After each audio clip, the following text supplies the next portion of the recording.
To me, my dad was everything I wanted to be as a person. He sort of embodied all that I thought a happy person was. He always used to say that he was just so happy to have his little family and his farm and, you know, have the life he did. He was such a healthy person. He was really strong.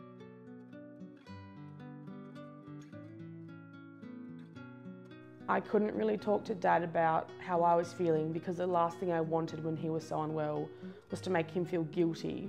At the time, Mum was a bit of a mess. Like, as you can imagine, she was crying all the time and she was having a really tough time.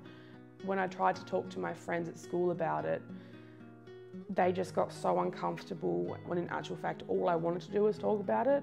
At that time, I felt so disconnected from everything.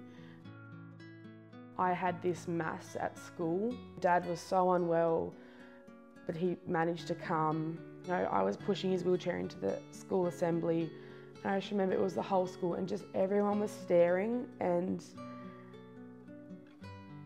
I just felt so bad for Dad because I knew that this was not what he wanted to be. Like, this sort of sick, frail man that couldn't walk was the last thing that he'd ever want to be.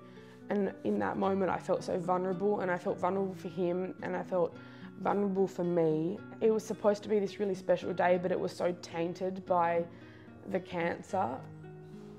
And that's what sort of gets to me all the time, is just how much it affected everything, like how much him being diagnosed affected every little part of my life. Mum and I really had to pick up the pace with everything that was going on with the farm. Dad died a couple of days after my birthday. If he was here, things would be so much easier in every way.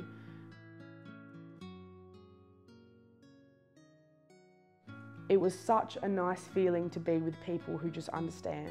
CanTeen has been the one thing that has sort of given me something to look forward to and given me a place to go. You know, whenever I feel like I can't do it anymore and I think things are just too hard, I think about some of my friends in CanTeen. I think about the people I've met and all the things I've been able to do, and I know that I can do it.